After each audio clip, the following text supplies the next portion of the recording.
But there's one problem that they're not addressing, is that there's Joy-Con drift. Joy-Con drift. Have they fixed the Joy-Con drift? But the one fear that I've had and plenty of other people have brought up as well is that dreaded Joy-Con drift.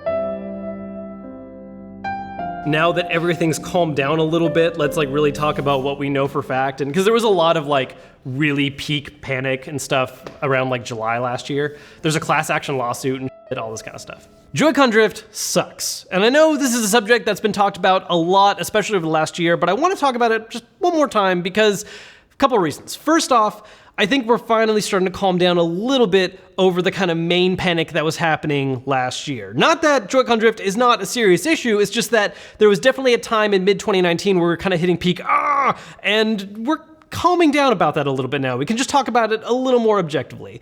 The other reason is we just got past the holiday season and Nintendo had record sales for the Switch, which means there's a lot more Switch owners out there that may have heard about Joy-Con drift but don't really know much about it and want to learn more about it, or even they're starting to experience it and are freaking out a little bit and want to know what they can do to fix it. So I just kind of want to talk about, in general, the history of Joy-Con drift, what causes it, and what you can do to fix it. Now, a lot of people are familiar with it from the past year where there was kind of a major explosion of talking about it for a few different reasons, and we'll get to that in a second. But really, the problem has existed basically ever since the Switch came out. I mean, if you just search about people reporting and talking about Joy-Con drift issues, there are reports coming from as early as July of 2017, just a few months after the Switch released. Back at that time, people weren't really focusing on those issues as much. There were a few people reporting it, but it was a relatively very small number of people. Some of them were even able to fix it in-house pretty easily. And at the same time, there was the major left Joy-Con syncing issue that was plaguing a lot more people. And so that was really the big focus of what is wrong with my Switch. But as time has gone on, more people bought Switches, more people put a lot more wear and tear on their Switches, and a lot more people began discovering that they were having this same issue. And really, it hit a major boiling point last year in July of 2019 when a Reddit user, Locus Ain't Bad, made a major post just talking about the problems they were having with Joy-Con drift, how they were tired of dealing with it, about how it shouldn't even be an issue that they should be putting up with. And it resonated with a lot of users who basically started speaking up, going hey, we're having this problem too. And really, after this huge major explosion, it was just, I think, only a week later, an official lawsuit got filed against Nintendo for the problems with the joysticks. And this problem was only made worse by the fact that just a few months later, Nintendo was already planning on releasing the revised regular Nintendo Switch and the Switch Lite, which, with the revised Switch, some people had questions of, well, does this fix the drift issue? Is this actually a new kind of Joy-Con on there? Which turns out, no, same stick module, same problems. And for the Switch Lite, there was this very deep fear of, hey, if the stick issue exists here, on a regular Switch, I can just buy a new Joy-Con. I can use a separate Joy-Con. There are other ways to kind of work around the problem, but on a Switch Lite, that's all one body. So if that stick goes bad, that's a bit of a worse situation to go into. So a lot of people were really heavily freaking out about this. And in fact, after the Switch Lite launched, there were in fact some cases reported of people getting stick drift right away. Not the same full numbers that we're seeing on the regular Switch, but still really concerning that some people, after owning a brand new system for only a month, were experiencing these problems. And really, the fact that that small number of people were getting stick drift that soon, I think is one of the best representations of why stick drift is such an annoying issue. It's not really predictable. There are people who have owned Joy-Cons from launch and haven't experienced it a single time, even with heavy use. There are other people who bought a brand new Switch, barely played it, and a month later, bam, they're experiencing stick drift right away. It is very inconsistent. In fact, even in my own personal experience, the Joy-Cons that I have from my original set, the Neon Blue and Neon Red, have not experienced Joy-Con drift. However, the Mario Red Joy-Cons, which I switched over to later and began using a lot, in a shorter span of time of owning them, I ended up getting stick drift on the left one. So again, it's just this very hard to predict thing that can just kind of happen. So what is stick drift and what causes it? Well, the basic main symptom that people experience is when one of your sticks is reading phantom inputs. For instance, you're not pushing the left stick at all in a game that would make you move around, and yet your character is wandering to the right or to the left or forward, even though you're not hitting anything. It can also happen to the right stick, where, let's say in a game where the camera is controlled using the right stick, you're not hitting it at all, but the camera is panning left constantly. Now, an important thing to realize, though, is that stick drift is not actually a unique issue of the Switch. It is a very prevalent one that's happening a lot, but stick drift is just a thing that exists in any stick-based controller. It's happened on older ones, it's happened on PS4, it's happened on Xbox, not nearly to the same extent, but it is an issue that happens to any kind of analog-based stick controller. And there's a couple of reasons why this can happen and a few things that can cause it, which is also the really annoying thing for Switch, because really, at the end of the day, when we talk about stick drift and whether or not you're having it, well, there's actually a couple different versions of it, and some are pretty easy to fix, and others, not so much.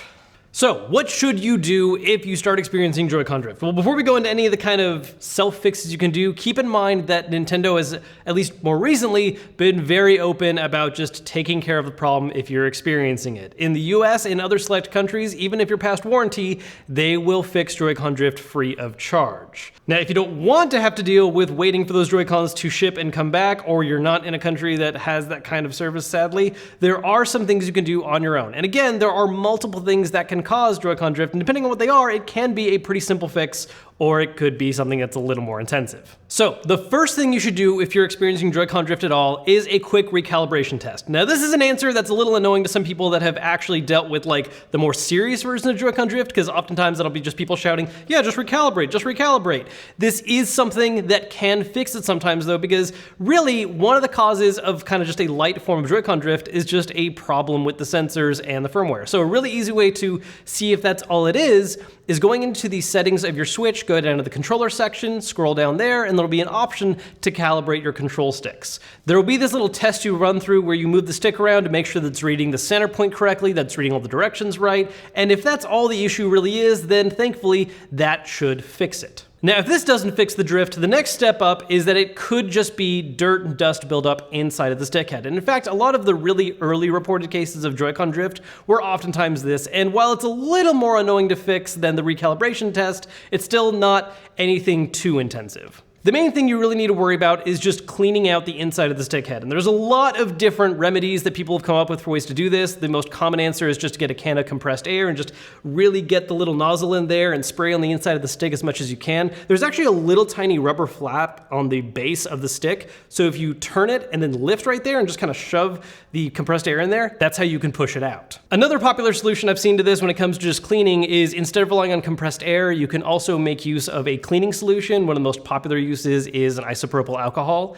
So the way that would work is you just get a cotton swab, soak it in the alcohol, and then just jam it into that same location and just give it a good scrub in all areas, let it soak in there, and that should also help alleviate any kind of major dirt. This particular example is actually one that Nintendo posted, and he claims that in all of the times he's experienced Joy-Con drift, this has fixed it 100% of the time.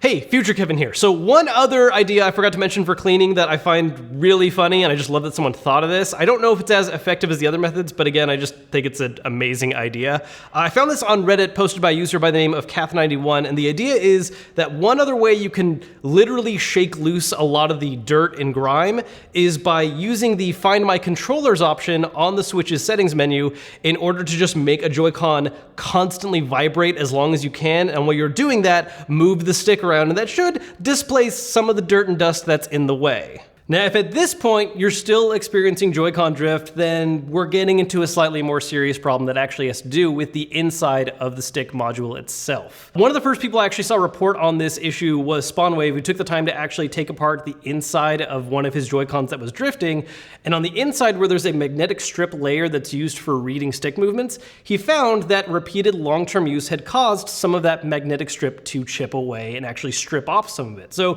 it could be the actual magnetic dust buildup, it could just be that the surface is now more bare, whatever. The problem is that the actual inside of the stick is what is having a problem. And if that's the case, well, you really just need to replace that stick itself. Again, one thing I want to reiterate is that you always have the option to go with Nintendo repairing it, and if you're at this stage where none of these other options are working, that's going to be one of your better choices. But if you're willing to put in a little more work yourself and spend some money, especially if Nintendo's not able to help you for whatever reason, then you can just go about replacing the stick yourself.